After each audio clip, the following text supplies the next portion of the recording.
Narinig niyo na po ba yung salitang the Lord will provide? Kinlaim niyo na po ba yun somehow, somewhere? Alam niyo po ba ang ibig sabihin ng pag sinabi natin the Lord will provide? Madalas po kapag pinag-uusapan natin yung provision, yung binibigay ng Panginoon sa atin, madalas po natin sinasabi that the Lord will provide. Kung kayo po ay Kristiyano at kayo po ay may pangangailangan financially at materially, at minsan hindi natin alam kung saan natin ito uhugutin, isa lang yung kiniklaim natin, the Lord will provide. Ang tanong ko sa inyo, sa bawat isa ngayon, alam niyo ba kung saan kinuha at anong tunay na ibig sabihin ng salitang the Lord will provide? Sa araw po nito, samahan niyo po kami sa pag-aaral po ng salita ng Diyos at patuloy po natin pag-aaralan yung buhay po ni Abraham. At sa buhay po ni Abraham, makikita ho natin na nung inoffer niya si Isaac and he was about to offer Isaac, the Lord God says, stop because I know your heart. And the following there, makikita ho natin sa story kung saan ang Panginoon Diyos nag-provide ng ram. At yung ram na po na yun, ayun po yung naging substitute ni Isaac para po siya ay magkaroon ng burnt offering. At yung araw din po na yun, na pagkakita po ni Abraham doon sa lamb, yun ho yung nilagay niya doon sa altar at yun yung naging sacrificial offering. At as sinabi po dito ni Abraham, this place, this altar, I will now call the Lord will provide. Pag-usapan ho natin sa araw po na to, ano ho ba yung total surrender? Anong connection ng total surrender? Ano yung connection ng obedience sacrifice doon sa sinasabi ni Abraham that the Lord will provide? Ano ho ba yung totoong meaning kapag sinabi natin the Lord will provide?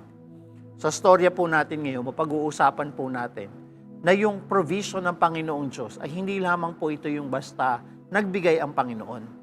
Ang provision na sinasabi rin ho minsan ng Panginoong Diyos, hindi lang kung ano yung kaya niyang ibigay. Tandaan ho natin, today pag-uusapan ho natin, na ang provision is not a simple promise of God. Na kapag sinabi ng Lord na I will provide, it's not a simple promise. Hindi ho ito isang pangako na basta lang niya binitawan. Kapag sinabi niya hong the Lord will provide, it is the character of God that He will provide. Minsan no, kapag meron taong nangako sa atin, parang hirap paniwalaan ng pangako. Ngunit, kapag kilala mo yung tao at nasa karakter ng tao, na tumutupad talaga siya sa mga promises at mga pangako niya, nagiging kampante ho tayo. That is total surrender. That is the provision of God. The character of God. So when we say the Lord will provide, this is not God promising us that He will supply all our needs. Yes, that's partly true. But when the Lord God says, I will provide, sinasabi niyang, my character, ako, that's why His name is Jehovah Jireh. Yung karakter ng Panginoon, yun yung pinangahawakan natin that the Lord will provide. Pero meron tayong kailangan gawin. Sa story po ni Abraham, meron tayong isang bagay na kailangan gawin.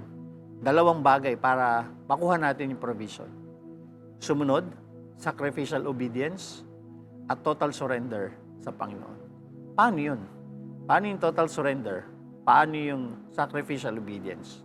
Yun yung pag-uusapan natin sa araw na to.